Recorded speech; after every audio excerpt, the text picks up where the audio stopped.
Death by Lovage. Hello, my name is Eva and welcome to Jones Moans. Lovage is a herb I've always grown. It's a soft-leaved herb that has a celery flavour, and I like using it in salads or soups, or rather I get my husband to put it in my salads and soups.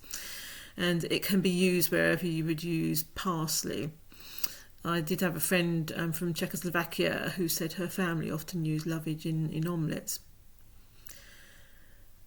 My business at the moment, I grow cut flowers and herbs in Brittany and I sell at local markets. It's similar to a business I had in the UK.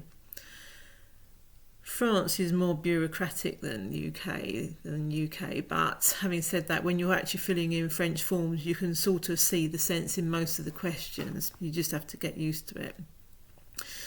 After the UK left the EU, the bureaucracy level started ramping up.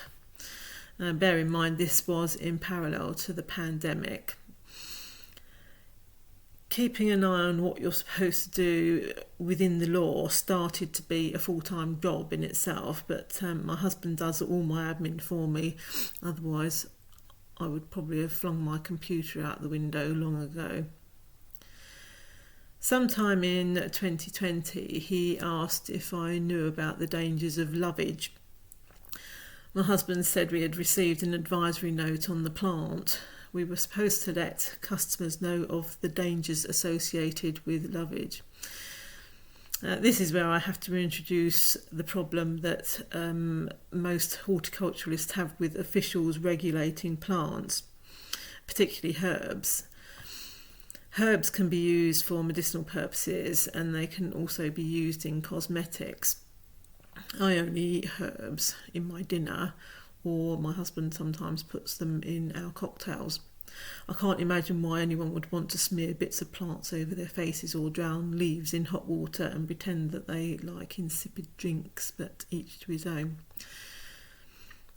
There are many rules surrounding what you can and can't do with herbs in cosmetics or as a remedy. I think this is probably down to protectionism between pharmaceutical companies and cosmetic companies. I don't think there are any official rules for how to eat herbs. When people think that what they're doing is going to make them more beautiful or fix their ailments, they sometimes go a bit over the top, like spend a week in a bath of Lovage yogurt and wonder why their skin gets blotchy, or they live off hot water with Lovage dunked in it because it's good for the heart and wonder why they get a stomachache. These people will then post on social media or possibly even go to a doctor and say must be the lovage that caused all the problems in their lives. Other horticulturalists will be aware of this issue. And horticulturalist gardeners and consultants are often being asked by their clients, can you give me a list of plants that are not toxic or dangerous? Now, any plant can be toxic or dangerous if you overuse it.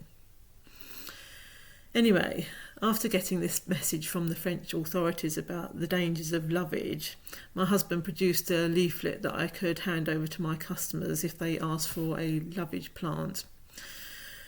One of the problems that was listed in my leaflet was kidney failure, possibly leading to death. Now, I doubt if anyone had actually proved that there is a link between lovage, kidney failure and death. So let's hope no one realises that anything that is on the list of dangers associated with lovage could also occur with parsley. This is just one of the problems I've had since 2020. I'll list some of the others in my next few videos.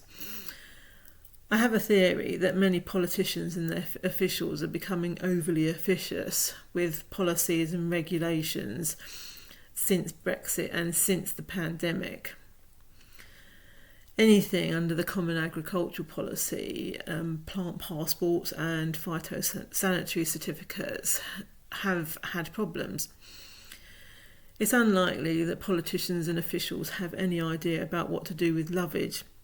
It's easier to just agree with as many people as possible and make people stop growing or stop buying the plant, just to be on the safe side. Thank you for watching.